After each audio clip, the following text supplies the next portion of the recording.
বলা অত্যাবশ্যক। একদিকে বিষয়টা যেমন ভয়াবহ, মর্মান্তিক, অন্যদিকে এটা স্পর্শকাতরও বটে। আমার বলতে কোনটা হচ্ছে যে আমি হিন্দু পরিবার থেকে আগত বলে আমি যে বলবো তা হিন্দু মুসলিম উভয় সম্প্রদায় কিভাবে নেবে সেটা আমার বিবেচনায় রাখতে হচ্ছে। আমি চেষ্টা করব অবজেক্টিভভাবে এই পরিস্থিতিটা পর্যালোচনা করার। ঘটনা কি ঘটছিল সেটা নিয়ে যতগুলো রিপোর্ট আসছে তার মধ্যে মানব জমিন একটা ভালো অনুসন্ধানী রিপোর্ট করছে। সেখানে বলা হচ্ছে যে কৃষ্ণপুর ৬৫ পরিবারের বসবাস, তারা সবাই সনাতন ধর্মাবলম্বী। আশেপাশের ৫ গ্রাম নিয়ে পঞ্চপল্লী এবং ১০ কিলোমিটারের মধ্যে কোনো মুসলিম পরিবার নাই। ৫ গ্রামে মাত্র একটা স্কুল, পঞ্চপল্লী সরকারি প্রাথমিক বিদ্যালয়। ওই স্কুলেই ঘটনা। স্কুলের পাশেই বারোয়ারি কালী মন্দির এবং এই স্কুলে একটা নির্মাণ কাজ হচ্ছে। যে নির্মাণ কাজের চাঁদা চাইতে গেছে ওইখানে ইউনিয়ন পরিষদের সদস্য অজিত, এবং চাঁদা না দিলে মারধরের হুমকিও সে দেয়। এবং যে দুইজন মারা গেছে সেই দুইজন আশরাফুল এবং আরশাদুল, এই দুইজন কিন্তু এই ঘটনা তাদের বাবাকে জানাইছে এবং তাদের বাবা বলছে, বাবা তোরা যাস না ওইখানে। তারা যায়নি, ওখান থেকে চলে আসছিল।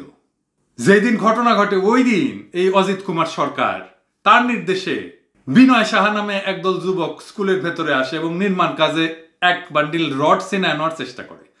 তখন নির্মাণ শ্রমিকদের সঙ্গে তাদের ধস্তাধস্তি ধাক্কাধাক্কি হয়। দুই পক্ষই নানা ভাষায় গালমন্দ করতে থাকে এবং এটা বোঝা যাচ্ছে যে ওই নির্মাণ কাজে ওই স্থানীয় ইউপি সদস্য অজিত কুমার সরকার নানাভাবে বাধা সৃষ্টি করে। বৃহস্পতিবার সন্ধ্যা ৭টা ১০ ওই স্কুলের পাশের মন্দিরে কালী মূর্তিতে আগুন লাগে। আগুন আগুন চিৎকার শুনে আশেপাশে শত শত লোক আগুন নিভাইতে আগায় আসে। ততক্ষণে আগুনে কালী মূর্তির পরনের শাড়ি এবং হাতে থাকা ত্রিশূল পুড়ে যায়। ওই দিন মন্দিরে সন্ধ্যা পূজার যে প্রদীপ জ্বালানো হয় তা মূর্তির সামনে প্রায় ২ ফুট দূরত্বে ছিল। সরেজমিনে যেও ওই একই জায়গায় ওই দুইটা প্রদীপ দেখা গেছে। প্রত্যক্ষদর্শী এবং স্থানীয়রা জানান যে কিভাবে আগুনের সূত্রপাত হইল তা এখনো কেউ নিশ্চিতভাবে জানে না।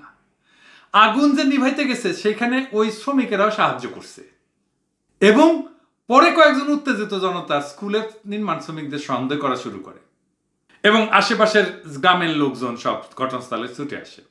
রাত ৮টার দিকে এই কাজের যে ঠিকাদার সে নসিমনে রটটট নিয়ে হাজির হয়। ততক্ষণে যে মব জড়ো হয়েছে তারা শ্রমিকদেরকে মারধরের উদ্দেশ্যে ঘিরে ফেলে এবং ওই নসিমনের চালক সহ সমস্ত শ্রমিকদেরকে ওই নসিমনের দড়ি দিয়ে বেঁধে ফেলে এবং উত্তেজনা বাড়তে থাকলে ওই যে ইউপি সদস্য অজিত কুমার সরকার সে স্থানীয় ডুমাইন ইউনিয়ন পরিষদের চেয়ারম্যান শাহ আসাদুজ্জামান তপনকে ফোন করলে ঘটনাস্থলে সে আসে এবং সেই প্রথম আশরাফুলকে শাসায়, গালি দেয় এবং রড দিয়ে প্রথম আঘাত শুরু করে এবং তারপরে স্থানীয়রা মারধর শুরু করে। আশরাফুল এবং আরশাদুল ঘটনাস্থলেই মারা যায়। এই ইউনিয়ন পরিষদ চেয়ারম্যান আসাদুজ্জামান তপন এবং অজিত দুইজনে একই ইউনিয়ন পরিষদে কাজ করে এবং এই দুইজনই এই ঘটনাটার শুরু থেকে শেষ পর্যন্ত মৃত্যু পর্যন্ত নিশ্চিত করার জন্য এই দুইজন মূলত দায়ী। এই আসাদুজ্জামান নাকি মাইক শুরু করার আগে বলে, তুই হিন্দুদের মন্দিরে আগুন দিছিস, এত হিন্দু প্রীতি। তো এই আসাদুজ্জামান তপন এই যে বলল যে তুই মন্দিরে আগুন দিছিস, এত বড় সাহস বলে মাইক শুরু করলো, সেই লোকটা কেমন ছিল একটু দেখি। এই চেয়ারম্যান ইউএন এর উপরে হামলা করে বরখাস্ত হয়েছিল। হাইকোর্ট রায় দিছিল, তাই চেয়ারম্যানশিপ ফেরত পাইছিল। হাইকোর্ট কেন রায় দিল? ইউএন এর গাড়ি পুরাই দিছিল এই লোক। হাইকোর্ট কেন রায় দেয় যে বরখাস্ত থেকে তারা আবার পুনর্বহাল করতে হবে? এখানেই শেষ না। সে আওয়ামী লীগ করে, কিন্তু সে বিদ্রোহী প্রার্থী হিসেবে দাঁড়াইছিল এবং নির্বাচনের সময় প্রতিদ্বন্দ্বীদের উপরে মারপিটও করেছিল এবং তারে বহিষ্কারের জন্য আওয়ামী লীগ নিজেরা সুপারিশ করছিল। বহিষ্কার করে নাই আওয়ামী লীগ। সে যে অঞ্চলের চেয়ারম্যান, এই যে ডুমাইন, এর একটা ব্যবসা আছে। ব্যবসাটা কি আপনারা দেখেন না? এই যে আপনার কাছে বিকাশে টাকা গেছে, ভুল করে চলে গেছে ইত্যাদি, তারপরে ফোন করে যে আপনার বিকাশের পিন নাম্বার দেন, এরকম করে না? প্রতারণা করে না মোবাইল ব্যাংকিং এর? এই প্রতারণা করার কাজটা ওই ডুমাইনে শুরু হয়, ওইখানেই হয়। প্রতারণা করে অর্থ হাতায় নেওয়া এই চক্রের নেতা হচ্ছে এই। শুধু তাই না, সে ড্রেজার বসে অবৈধভাবে বালু তোলার মাস্টার।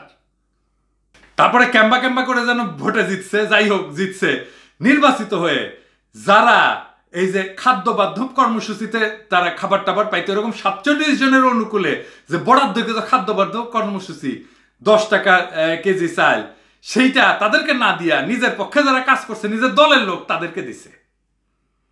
তাহলে বুঝতে পারতেছেন যে মাইট দেওয়া শুরু কইরা এই যে বদমাইশ, এটা একটা চিহ্নিত গ্রাম্য মাফিয়া টাউট। আর তার উস্কানিতেই সমাবেত জনতা গণপিটুনি শুরু করে। তার মানে বুঝতে পারছেন ওরে দিয়া যে কেউ এই ঘটনা ঘটাইতে পারে। আর তার উপরে আওয়ামী লীগের নিয়ন্ত্রণ নাই, তাহলে তার উপরে কার নিয়ন্ত্রণ? সে প্রশাসনেও ডরায় না। তার মহাবড় একটা গডফাদার আছে যে হাইকোর্ট থেকে তার পক্ষে রায় এনে দেয়। হাইকোর্ট কারা চালায়? কে সেটা? এই ঘটনা কেন ঘটানো হইল?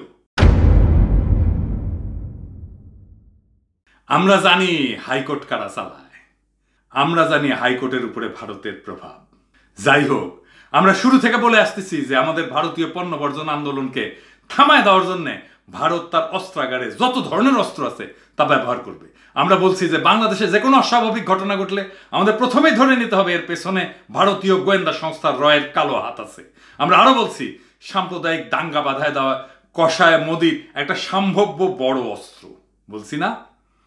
সাম্প্রতিক সময়ে বিশেষ করে মালদ্বীপ থেকে ভারতকে তাড়ায় দেওয়া এবং বাংলাদেশে ভারত খেদা আন্দোলন তড়িৎ গতিতে বিস্তারের ফলে ভারতের কিছু কিছু মহলে আলোচনা শুরু হয়েছে যে মোদির নীতির কারণে দক্ষিণ এশিয়ায় ভারত এখন একটা ঘৃণার দেশে পরিণত হয়েছে এবং এই অঞ্চলে বিভিন্ন দেশগুলা ভারত থেকে মুখ ফিরায় নিচ্ছে এবং চীনের দিকে ঝুঁকে পড়তেছে। এই যে বয়ান, এই যে আলোচনা, এটা মোদী সরকারের জন্য অত্যন্ত ক্ষতিকর, বিশেষ করে যখন ভারত একটা নির্বাচনী প্রক্রিয়াতে আছে। মোদী সরকার তখন খুনি হাসিনা আর তার দলবলকে মাঠে নামায় দিছিল এই আন্দোলন বন্ধ করার উদ্দেশ্যে, কিন্তু এতে কোনো কাজ হয় নাই। কারণ হাসিনার তো কোনো কন্ট্রোল নাই, হাসিনা তো কিছু পারে না, হাসিনার কথা তো কেউ শোনে না। ফলে যথাসময় আর হাসিনা যখন বয়কটের বিরুদ্ধে বলছে, বয়কট আরো ফুলে উঠছে। তাইলে এখন বয়কটকে কিভাবে থামাবে? তাই যথাসময় মোদী সরকার বিষয়টা নিজের হাতে নেবে এটা অনুমান করতে বিশেষ বুদ্ধির প্রয়োজন নাই, আইনস্টাইন হওয়ার দরকার নাই। একই সঙ্গে ভারতে নির্বাচনকালে বাংলাদেশ একটা হিন্দু মুসলিম হাঙ্গামা বাধাই দিতে পারলে এবং সেই দাঙ্গা দমনে হাসিনার ভারত অনুগত বাহিনীগুলা দিয়া বাংলাদেশের মুসলিমদেরকে ব্যাপকভাবে খুন জখম করতে পারলে মোদির ভোট বাক্সে ভোটের পরিমাণ বাড়তে পারে, এইটা মোদির হিসাব। এইসব বিবেচনায় ফরিদপুরের ঘটনায় ভারতের গোয়েন্দা সংস্থা রয়ের যে কালো হাত আছে এটা আমরা নিশ্চিত করে বলতে পারি। মজার কথা, অবৈধ হাসিনা সরকারের ধর্মমন্ত্রী ফরিদুল হক খান নিজেই বিবিসিকে বলছে এটা কোনো গণপিটুনির ঘটনা না, এটা পরিকল্পিত খুন। তো এই পরিকল্পনা তাইলে কে করছে? কাউকে না কাউকে তো করতে হয়েছে। মন্ত্রী আকবরে এটা বলার কারণ হচ্ছে জনগণের কাছে সাফাই দেওয়া যে এই কাজ হাসিনা সরকার বা আওয়ামী লীগ করে নাই এবং আকারে ইঙ্গিতে বলার চেষ্টা করা যে এই কাজ র করছে। কেন এই কাজটা র করবে? এই ঘটনা ঘটায় বাংলাদেশের মুসলমানদেরকে উস্কায় দিয়ে একটা দাঙ্গা বাঁধানোই হচ্ছে কসাই মোদির আসল উদ্দেশ্য। এর ফলে সে বাংলাদেশে ভারত খেদা আন্দোলন থেকে মানুষের দৃষ্টি ঘুরায় নেওয়ার চেষ্টা করছে এবং একই সাথে ভারতের নির্বাচনে হিন্দু ভোটারদেরকে তার সপক্ষে প্রবাহিত করার চেষ্টা করছে। এই প্রসঙ্গে আর একটা একই ধরনের ঘটনার কথা উল্লেখ করতে চাই। কসাই মোদির এই ষড়যন্ত্র অনেকটা আর এক কসাই নেতানিয়াহু, যাকে কেউ আজকাল শয়তানিয়াহু বলে অভিহিত করে, তারা সিরিয়ায় ইরানি কনসুলেটে হামলা করছে, তাই না? একই রকম গাজায় 6 মাস ধরে গণহত্যা চালানোর পরেও নেতানিয়াহু তার ঘোষিত যে লক্ষ্য বলছিল হামাসকে নির্মূল করে দিবে, তার ধারে কাছেও যাইতে পারে নাই। এখন সে গাজায় এক চোরাবালিতে আটকায় গেছে, সেই সাথে সারা দুনিয়ার লানত পড়ছে তার উপরে। এইদিকে ইসরায়েলের অভ্যন্তরে তার রাজনৈতিক অবস্থান টলমলে, বিশেষ করে তার দুর্নীতি সহ বিভিন্ন অপরাধমূলক কাজের জন্য। এই অবস্থায় ক্ষমতায় টিকে থাকার জন্য তার প্রয়োজন হয়ে পড়ে আর একটা নতুন যুদ্ধের ফ্রন্ট খোলা। সে কারণে সে দামেস্কে ইরানি কনসুলেটে হামলা চালায়, যাতে করে দুনিয়ার দৃষ্টি গাজা থেকে সরে যায় এবং যুদ্ধরত প্রধানমন্ত্রী হিসেবে নেতানিয়াহু গদিতে আরো কিছুকাল টিকে থাকতে পারে। কিন্তু তার দুর্ভাগ্য যে তার এই ষড়যন্ত্র কোনো কাজে লাগে নাই। ইরান যথেষ্ট সংযম এবং ধৈর্যের পরিচয় দেওয়ায় নেতানিয়াহু বৃহত্তর একটা যুদ্ধ শুরু করতে পারে নাই।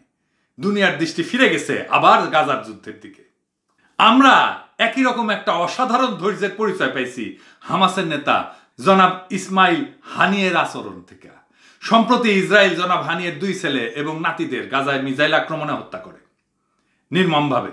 এর মাত্র কয়েকদিন পরে গত শুক্রবার জনাব হানিয়ে তুর্কি রাষ্ট্রপতি এরদোগানের সাথে সাক্ষাৎ করেন।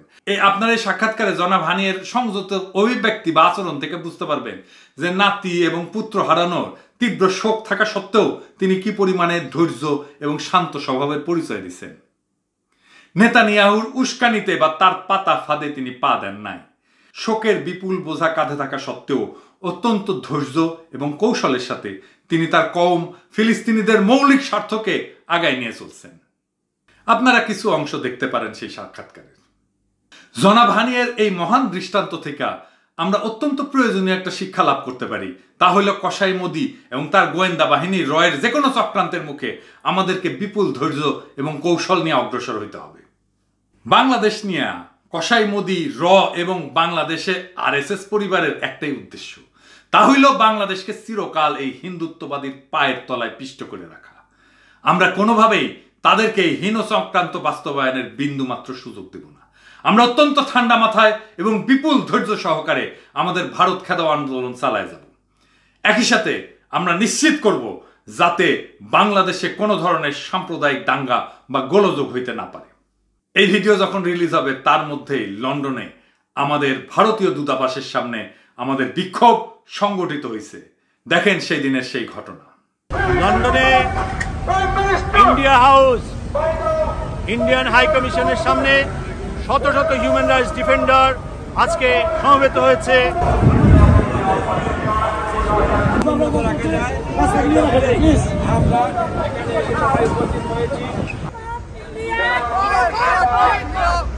উপস্থিত আছেন ইউকেতে অবস্থিত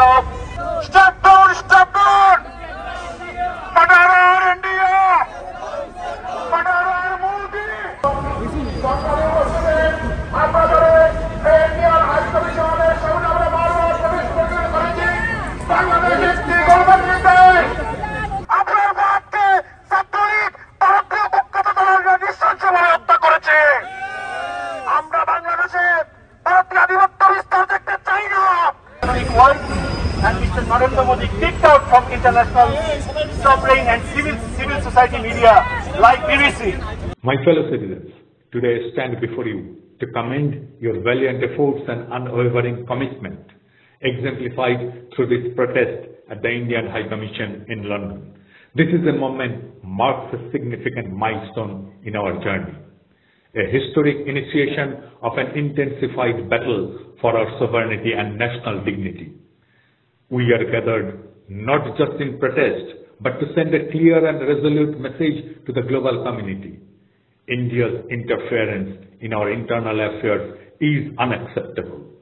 Their support of the Hasina regime that clings to power through undemocratic and unconstitutional methods, including fraudulent elections and egregious human rights abuses like extrajudicial killings, compels us to stand up against this infringement of our national sovereignty. ফরিদপুরের ঘটনায় যে সমস্ত ব্যক্তি নিরাপরাধ শ্রমিকদেরকে আটক কইরা অমানসিক নির্যাতন করে হত্যা জখম করছে তাদের সবাইকে অনতিবিলম্বে আইনের আওতায় আনা হোক এবং বিশেষ করে এই দুইজন চেয়ারম্যান এবং মেম্বার তাদেরকে সুপরিকল্পিত খুনের দায়ে তাদের সর্বোচ্চ শাস্তি নিশ্চিত করা হোক। আমরা জানি ভারতের পদলোহী হাসিনা সরকার এই কাজ করবে না। এর প্রমাণ আমরা পাইছি যখন আমরা দেখছি একজন অবসরপ্রাপ্ত সেনা অফিসারকে খুন করার পরেও ওসি প্রদীপ আজকাও নিঃশ্বাস নিচ্ছে, বাইসা আছে। তার মৃত্যুদণ্ড নাকি হয়েছে, কার্যকর হয় নাই, হবেও না। কিন্তু আমরা দাবিটা জানায় রাখলাম, একদিন আমরা এই দাবি বাস্তবায়িত করব। একই সাথে আমরা দাবি করব যাতে এই ঘটনার প্রকৃত দোষী রয়ের সহযোগীদের আড়াল কইরা নির্দোষ লোকজনদেরকে যেন ফাঁসানো না হয়। এইবার আসেন দেখি কিভাবে বাংলাদেশে মোদির লেসপেন্সার গোবিন্দ প্রামাণিক আর তাল দলবল প্রকাশ্যেই এই ধরনের একটা ঘটনার পরিস্থিতি সৃষ্টি করছে, প্রকাশ্যেই হত্যা সন্ত্রাসের প্রকাশ্য পরিকল্পনা করছে। আপনাদের একটা ক্লিপ দেখাই, শোনেন, মন দিয়া শোনেন। গ্রামে গ্রামে they have to go back to their house, their village, গিয়ে সংঘবদ্ধ হইয়া তারা আলোচনার মাধ্যমে যে কি করে ভবিষ্যতে এই ধরনের, আজকে যারা আক্রান্ত হয়েছে তারা তো করবেই, যারা আক্রান্ত হয় নাই তাদেরও ওই ড্রয়িং বোর্ডে যাওয়া উচিত যে এইরকম পরিস্থিতি হলে আমরা কি করব। অন্তত প্রত্যেকটা গ্রামে 50, 60, 100টা যুবক আছে, তাই না? 100টা যুবক যদি এই বড় বড় 4-5 ফিট লম্বা রামদা নিয়ে দাঁড়ায়, তাহলে ওইখানে কিন্তু এই কোন মামুনুল হক তো ভালো কথা, ওই আইসিসের লোক আসবে না এখানে। সো ওই ইটা থাকতে হবে। এখন আমাদের প্রত্যেকটা অভিভাবকদের দায়িত্ব, যে গ্রামের মাতবরদের দায়িত্ব, সবাইকে ডেকে নিয়ে বসে আমাদের একটা এই ব্যাটল প্ল্যান করতে হবে। দিস ইজ এ ব্যাটল, ওকে? এই ব্যাটলে আপনি দৌড়াইলে আপনি মার খাবেন, আপনার জীবন ধ্বংস হয়ে যাবে। আর যদি ব্যাটলে সম্মুখ যুদ্ধে দাঁড়ান, তাহলে জয়লাভের সম্ভাবনা আছে। গন্ডগোল না করতে চাইলে বাঁচবেন কি করে? না, আমি যেটা বাঁচতে গেলে নিজের অস্তিত্ব, নিজের নিরাপত্তা রক্ষার দায়িত্ব নিজেকেই নিতে হবে। ওইখান থেকে হামলা আসলো শুনেই আমি বাড়িঘর ফেলে দিয়ে চলে গেলাম তা না। এখান থেকে যদি ওই গ্রামবাসীতে, ওখানে তো প্রায় 88টা বাড়ি পুরাইতেন, ভাঙচুর হয়েছে। 88 পরিবারে অন্তত 88 জন মহিলা আছে। এই 88 জন মহিলার হাতে যদি একটা নিয়ে, মানে দা নিয়ে অথবা বটি নিয়ে 2-4 জনের হাত পা কেটে দিত, আপনি মারা যেত হয়তো, কিন্তু দেখতেন যে কেউ আর ওইখানে নিজের মানে জীবন বিপন্ন করে কেউ আর। কিংবা প্রত্যেক বাড়ি ওখানে শিব পূজা হয়, একটা ত্রিশূল নিয়ে একজনের পেটের মধ্যে ঢুকিয়ে দিলে আপনার দেখতে একটা হলেই আর সব পালিয়ে যায়। কোন সুস্থ মানুষ এটা বলতে পারে? এই লোকটা কানাডায় থাকে কিভাবে? এইভাবে বিদেশের মাটিতে বসে হিন্দুদেরকে উস্কায়, আর বাংলাদেশের দরিদ্র হিন্দুরা এমন একটা ভয়ানক কাণ্ড কইরা বসে আর বিপদে পড়ে। আর দেখেন হিন্দু মহাজোটের যুব নেতার কি উল্লাস, গোবিন্দ প্রামাণিকের দলের লোক। আর এর প্রতিক্রিয়ায় বাংলাদেশের হিন্দুরা যদি আক্রান্ত হয়, সেটা দেখায় মোদি তার ভোটের বাক্স ভরবে। আর কে জানে, বাংলাদেশের হিন্দুদের রক্ষার জন্য তো সেনাবাহিনী পাঠানোর হুঙ্কার দিছিল বিজেপি নেতা সুব্রমণিয়াম, তাই না? পাঠাইলে আমাদের সেনাবাহিনী সেটা ঠেকাতে পারবে নাকি ঠেকাতে চায়? ডিজিএফআই তো আমাদের পিছে লাগে, আমাদের দেশ ছাড়া করে, আর দেশদ্রোহীরা বাতাস লাগায় ঘুরে বেড়ায়। লজ্জা লাগে না মিয়া আপনাদের? বাংলাদেশের মানুষের ট্যাক্সের টাকায় দেশ রক্ষার পেশায় আছেন মিয়া, আর দেশপ্রেমিকদের দেশ ছাড়া কইরা এই দেশদ্রোহীদের গোয়া চাটেন মিয়া। জাউরামু করার জন্য সেনাবাহিনীতে ঢুকিছেন, ইন্ডিয়ার চাটার জন্য সেনাবাহিনীতে ঢুকিছেন। লজ্জা লাগে না মিয়া? এই যে কানাডার হিন্দু নেতা, সে কি বাংলাদেশের বিরুদ্ধে যুদ্ধ ঘোষণা করছে? অন্তত প্রত্যেকটা গ্রামে 50, 60টা, 100টা যুবক আছে, তাই না? 100টা যুবক যদি এই বড় বড় 4-5 ফিট লম্বা রামদা নিয়ে দাঁড়ায়, তাহলে ওইখানে কিন্তু এই কোন মামুনুল হক তো ভালো কথা, ওই আইসিসের লোক আসবে না এখানে। সো ওই ইটা থাকতে হবে। এখন আমাদের প্রত্যেকটা অভিভাবকদের দায়িত্ব, যে গ্রামের মাতবরদের দায়িত্ব, সবাইকে ডেকে নিয়ে বসে আমাদের একটা এই ব্যাটল প্ল্যান করতে হবে। This is a battle. আর দেখেন, আমি কিন্তু সবাইকে নিষেধ করছিলাম যে এই আরএসএস এর পান্ডা বাংলাদেশকে অখণ্ড ভারতের অংশ বানাইতে চাও গোবিন্দ প্রামাণিককে যেন কেউ কোন টকশোতে না আনে। ওই যে একটা বিজ্ঞাপন আছে না, যে তীর ছাড়া তো চলেই না, ওইরকম সাইফুর সাগর তার ফেস দ্য পিপুলে তারে আনে, তারে ছাড়া তার চলে না। সাইফুর সাগরকে জবাব দিতে হবে যে এমন লোক যে বাংলাদেশকে অখণ্ড ভারতের অংশ বানাতে চায়, তারা কিভাবে সে স্পেস দেয়। এমন লোক যে প্রকাশ্য সন্ত্রাসের পরিকল্পনা করে, উস্কানি দেয়, তাকে কিভাবে তার চ্যানেলে স্পেস দেয় সাইফুর সাগর। আর কারাল রানীর গোয়েন্দাদের বলি, এই লোক কিভাবে তার সন্ত্রাসী কার্যক্রমের পরিকল্পনা চালায় যায়। কসাই মোদি, র এবং বাংলাদেশে আরএসএস পরিবারের সংগঠন, এই হিন্দু মহাজোট মূলত সন্ত্রাসী। বাংলাদেশের বর্তমান সরকার ভারতের দ্বারা প্রতিষ্ঠিত হওয়া সত্ত্বেও আমি তাদের কাছে দাবি জানাবো যে বাংলাদেশে এই হিন্দু মহাজোট যে সমস্ত সদস্য সাম্প্রদায়িক গোলযোগের ইন্ধন যোগাচ্ছে, তাদেরকে সন্ত্রাসী হিসেবে ঘোষণা দিয়া অবিলম্বে আটক করা হোক এবং দ্রুত বিচারের আওতায় আনা হোক। একই সাথে বাংলাদেশের হিন্দু মহাজোট যারা বাংলাদেশের স্বাধীনতা, সার্বভৌমত্ব এবং আঞ্চলিক অখণ্ডতাকে স্বীকার করে না, তাদেরকে একটা নিষিদ্ধ সংগঠন হিসেবে ঘোষণা দেওয়া হোক। আমি জানি খুনি হাসিনা এই ব্যবস্থাগুলি নেবে না, সেক্ষেত্রে আমি জনতার দাবি জানায় রাখলাম, একদিন জনতার সরকার প্রতিষ্ঠিত হবেই, সেদিন আমরা এই দাবি অগ্রাধিকার সহকারে বাস্তবায়িত করব। বাংলাদেশে কোনো ধরনের সাম্প্রদায়িক সন্ত্রাসী সংগঠনের স্থান নাই। আমি ভারতীয় পণ্য বর্জন আন্দোলন তীব্রতর করার লক্ষ্যে প্রাথমিক পর্যায়ে বাংলাদেশের বিভিন্ন জেলায় কমিটি গঠনের আহ্বান জানাইছিলাম। এইটা একটা গণ আন্দোলন এবং বাংলাদেশের আন্দোলনকারী জনগণ এই কমিটিগুলা নিজেদের উদ্যোগে গঠন করবেন। আমি আহ্বান জানাবো যে ভারতীয় পণ্য বর্জন আন্দোলন এগিয়ে নেওয়ার যে কর্মকাণ্ড, তার পাশাপাশি এই কমিটিগুলা তথা বাংলাদেশের সকল জনগণ এদেশে যেন কোনো ধরনের সাম্প্রদায়িক দাঙ্গা, কোনো অপশক্তি না ঘটাইতে পারে, সেই লক্ষ্যে তৎপর থাকবেন। ভারতের শকুন, ফরিদপুরের মতো ঘটনা কিংবা এর চাইতেও অনেক বেশি ভয়ঙ্কর ঘটনা অন্য জায়গায় ঘটাইতে পারে। সুতরাং আমাদেরকে সার্বক্ষণিকভাবে তীক্ষ্ণ নজরদারি জারি রাখতে হবে। পরিশেষে বাংলাদেশের হিন্দু সম্প্রদায়কে উদ্দেশ্য কইরা কিছু কথা বলতে চাই। ফরিদপুরে আপনাদের সম্প্রদায়ের কিছু মানুষ যে ঘটনা ঘটাইছে, এর কাফফারা কিন্তু পুরা বাংলাদেশের হিন্দু সম্প্রদায়কে দিতে হবে, আজ হোক কাল হোক। এরপরে আপনাদের উপরে যে কোনো অফিসার হইলে তার সাফাই হিসেবে ব্যবহার করা হবে এই ফরিদপুরের ঘটনা, যে আপনার সম্প্রদায়ের মানুষেরা 2 নিরাপরাধ যুবককে পিটায় হত্যা করছিল, কারণ তারা মুসলমান ছিল। সেই দেশে আপনারা এই কাজ করছেন, যেই দেশে আপনার একটা সংখ্যালঘু সম্প্রদায়। চট্টগ্রাম আদালতে আপনারা একটা মুসলমানদের ধৈর্য ধরে জবাই কর স্লোগান দিয়ে মিছিল করছেন না? আমি সেই ভিডিও পাইছিলাম, কিন্তু দেখাই নাই। কিন্তু আপনাদের উন্মত্ততা এমন অবস্থায় পৌঁছেছে যে আপনাদের কাণ্ডজ্ঞান লোপ পেয়ে গেছে। আপনারা ভাবতেছেন হাসিনা তো আমাদেরই আছে, হাসিনার ভাতার মোদিও আছে, ভয় কি? কিন্তু ভুলে গেছেন ক্ষমতা কখনো চিরস্থায়ী না। পাশার দান উল্টাবে একদিন, আজ হোক কাল হোক। বাংলাদেশের মুসলমানদের কালেকটিভ মেমোরিতে থাকবে এই ঘটনাগুলা।